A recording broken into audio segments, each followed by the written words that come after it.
Hey everybody, my name is Abiel Kasoko with Team 7 Nirvana, and my HBDI profile landed me in yellow. Yellow is the experimental self, and with our group, I did a lot of that, throwing out ideas and making a lot of suggestions and trying to do a lot of brainstorming with things that were within my wheelhouse so that we can figure out an idea that really helped out with our community as a whole and also with ourselves. And that resulted in the human library. Hello, Class 44 and others. My name is Lee Alexander. My HBDI profile is 1221, which means I'm a dominant blue yellow, both analytical and intuitive. As a proponent of listening and of observation, my contribution to the Human Library event was to recommend a living book with a story to share regarding diversity, equity, and inclusion. Best class ever. Hey everyone, Dewey Kennison, Group 7, Group Nirvana. My HBDI profile is a mix of red and blue, and I think blue is the one that most manifested itself in our group discussions. I'm very analytical and logical, both in my personality and by training as a lawyer, and I think that kind of helped focus our group discussions a little bit. I'm very much not yellow, not imaginative or creative, and so when we started to go down the rabbit hole a little bit, I think it was that blue that kind of kept us on track. Hey everyone, it's Jamie. My HBDI profile is green. That means I am planned, organized, sequential, and detailed. This fit my role in our group because I kind of helped plan and organize our meeting times and locations to make sure that we were able to get stuff done. I also looked at our projects from a practical standpoint to determine whether or not we could feasibly accomplish all of our goals in our allotted time frame. So I'm Erica, and my HBDI profile is sort of tied between yellow and red, and a little more to yellow, which means that I'm intuitive and a dreamer, and that came out in terms of ways that I wanted to push for making change for a better world through this project, but also just ways that I hope that I was able to pick up on the mood of the room and help people out, lift them up when necessary within my group on the red emotional. My red and yellow came into play with this project when it came to navigating relationships and networks, bringing people with unique stories in to participate in the Living Library Project and connecting communities together to bring a robust selection of books. Hi, I'm Maureen Irish. I am with Team Nirvana. And for my HBDI profile, I scored very high in the red category, meaning that I am relational, interpersonal, and emotional. This played into our group project. First and foremost, when selecting a group project, I was really drawn to opportunities that had this interpersonal component. So opportunities where people would have the chance to get to know each other on a one-on-one, deep and profound way by possibly sharing stories or just having the opportunity to connect with a complete stranger.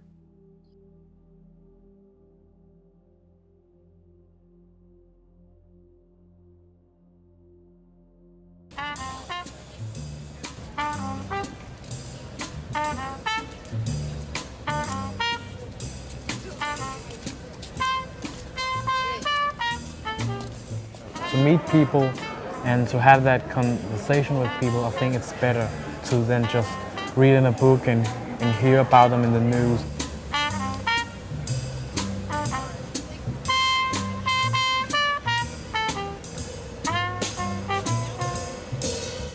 I so shame that I judge these people before. I'm very sorry about it, and I hope more and more people recognize that.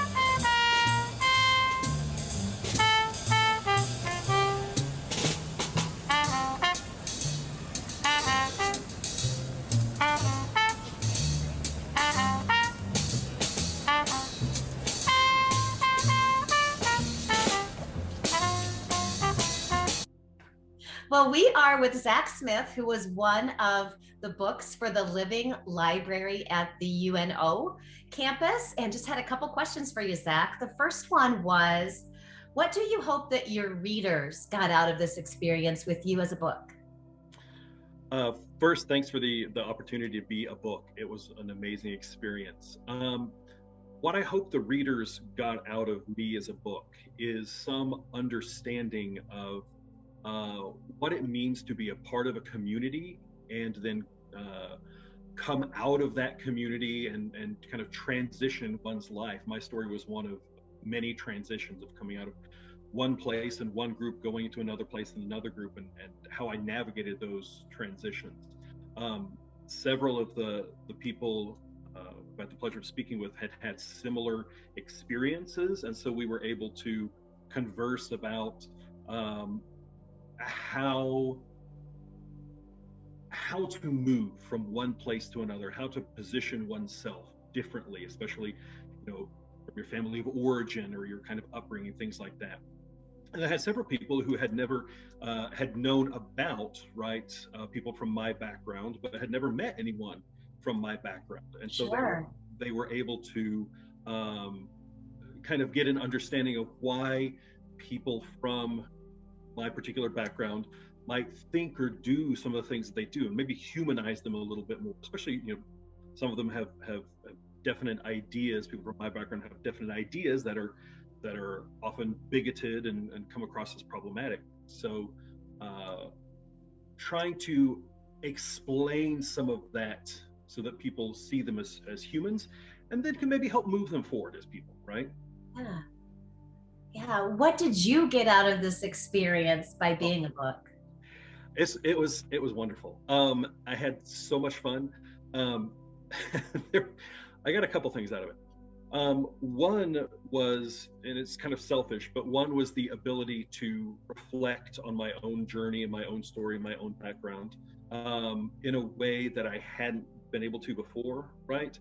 And I've been told by various people that, friends and family and things, that parts of my story are things that would be helpful and useful and people needed to know, but I don't know that I fully processed through all of the story myself.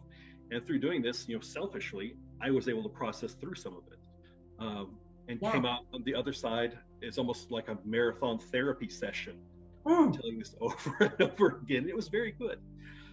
Also, being able to connect with people, that for me was huge, and being able to see some of the people at the UNO campus who I was able to talk with were students who had come from similar backgrounds, and then were coming out of it, moving out of these backgrounds, and they wanted to know, how do you do this? And so making that connection with people and being able to show them you can make it through these transitions, you can make it through some of the mess that it seems like and feels like right now, and you'll be better and okay on the other side.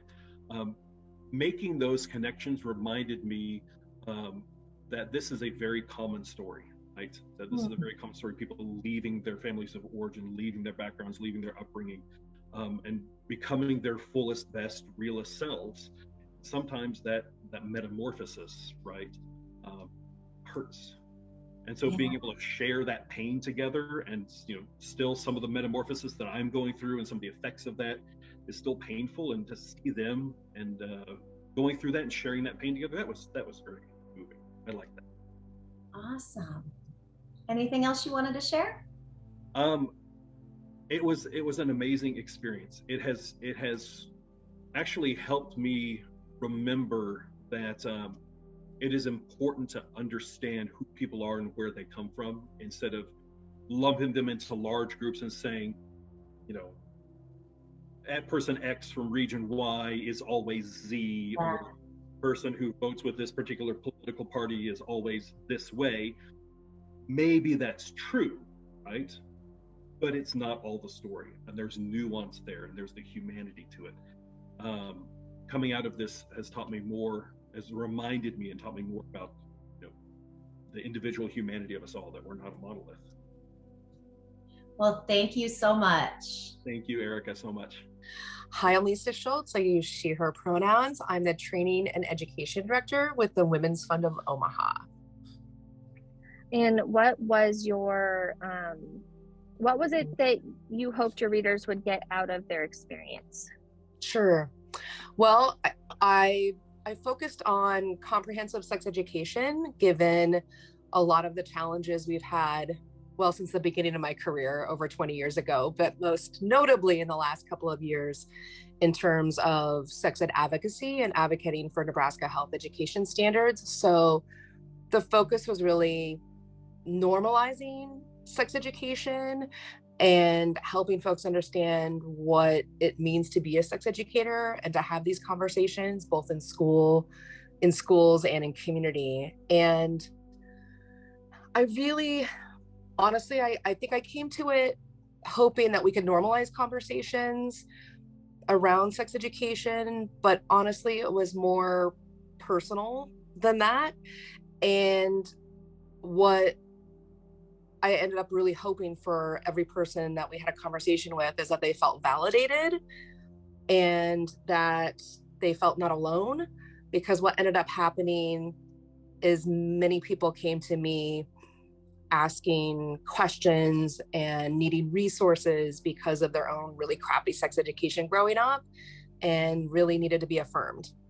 So it was less about the whole field. And of course, it turned into more of a personal, I need information, I need resources, and I need support. So I think that was a very positive experience. I love that. That is so quintessentially you as well. You're offering to our community. Thank you. What did you get out of this experience and as a book? What did I get out of this experience? Honestly, it's just a reminder that we're all kind of the walking wounded and we live in a culture that can be very toxic, that can be very oppressive, that doesn't really honor all of our identities and the information that we need to navigate our lives. And so it just meant a lot to be able to talk to complete strangers. And maybe it would be easier for them to talk to a complete stranger about sexuality and their questions because they just simply didn't have that opportunity before. And there's something about having that conversation, I think, with a complete stranger that you know is well qualified and comfortable and confident about it, that made them feel affirmed and safe. So I don't know, did I answer that question? Yeah, I think so. What was it? What do I want people to get out of it? It was what did you get out of it? What did I get out of it? Oh, yeah. Focus on me again. So yeah, again, I guess I did. I think it's just a reminder that we all need this information, and Nebraska as a state is not providing it in many of the institutions that have the ability to. For our group project, I wanted to find a way for people to come together and share meaningful dialogue, whether it was with they were searching for a person like them that they wanted to connect with, or maybe looking for somebody with seemingly opposing views that they could ask questions to and get honest answers in a safe, unjudging space. I wanted to help create that connection and foster a conversation in a meaningful way. As far as what I hope to achieve with our group project, one of my favorite aspects of Leadership Omaha has been the opportunity to connect with so many people with different backgrounds and experiences, and I wanted to bring that to our group project. There's so much divisiveness out there, and one of the ways I think we can address that, at least in a small way, is sitting down and listening to people, talking to them, hearing their stories, and really connecting with them on a human level. And I think that's what our project was designed to do, and it's what we accomplished. As a volunteer, I was able to witness a really cool moment. I had checked out one of the books and was sitting across from someone that I had recommended to volunteer to be a book. And their stories and their advocacy work aligned, and I was able to connect them together and bring their two groups of work together so that they can go on with their mission. They do women's advocacy work and survivor work together as a more robust tag team of incredible individuals. And that connection and networking is such an inspiring and joy-filled space for me, especially as a Red. And so it was just very fulfilling and brought me great joy. With respect to the human library experience, it is the books that are celebrated, and that's great. But I think the readers deserve some level of celebration too. There are many books in a library that sit there collecting dust until a curious reader comes along seeking understanding. I'm hopeful that readers will be encouraged and celebrated for the knowledge that they seek and for the value that they bring to breaking down barriers. Something that I really hope people came away with from the Living Library experience is just the transformative power that is sharing personal stories. I think it's so incredible, the idea that you can walk into this room full of strangers and within 30 minutes you feel like you know this individual your whole life because they've shared such a powerful and personal story with you. And that can really have a tremendous impact on your life, not only how you perceive this individual, but how you might perceive future people that you encounter who have experienced a same type of story or similar situation. It just can change your whole outlook and perspective. What I hoped that we were able to achieve in this group project was being able to just tell people stories that don't usually get heard, because I truly believe that sometimes the reason diversity inclusion efforts don't work is that people have never met someone different from them with that story, and as soon as they do, it changes attitudes right away. My biggest takeaway from the group project, The Living Library, was it was a powerful reminder of the importance of empathy. It's not always obvious what someone might be going through or the difficult experiences they've had in their past. And so taking the time to listen to them, to hear their story, rather than make snap judgments about what we think our perception of them is really important. And that's my biggest takeaway from my experience with the Living Library. The Living Library was impactful to me because of the books that were willing to share their stories. Their ability to open up and answer questions and help others was powerful and compelling to witness. Thinking about the impact of our project, if even a few people were able to feel closer to humankind through this project, I think that we got some of what we wanted to do. I know that I will continue to go back because I just think the Living Library is such a worthwhile endeavor to be able to share our stories. I think for me, one takeaway that will stay with me is my conversation with Frank. I was really blown away by how deep people dug to share their personal stories. And Frank shared about his medical journey, having had a stroke at the age of 6 and how that impacted his life. And one of the things that's so powerful about sharing stories is it can help you kind of reflect on your own story, maybe see it a little bit differently, looking through the eyes of another person sharing their story. So I took a lot from Frank's story, and it helped me put some things into perspective about my life and things that I've encountered or experienced with other family members. So I really appreciate Frank and all the participants, all the human books that serve the Living Library project. My biggest takeaway from the Human Library is that people are craving it. People are craving a greater diversity of thought, different points of view, and wanting to know more. Being here in the Midwest and also in a smaller city, we miss out on a lot of these experiences sometimes.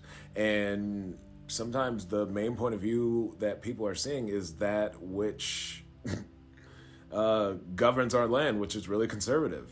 But we're not all conservative type people. There's a lot of different walks of life here, and people need to see and people need to learn more about, so that when we are making decisions every day, we have a lot broader point of view as we make them.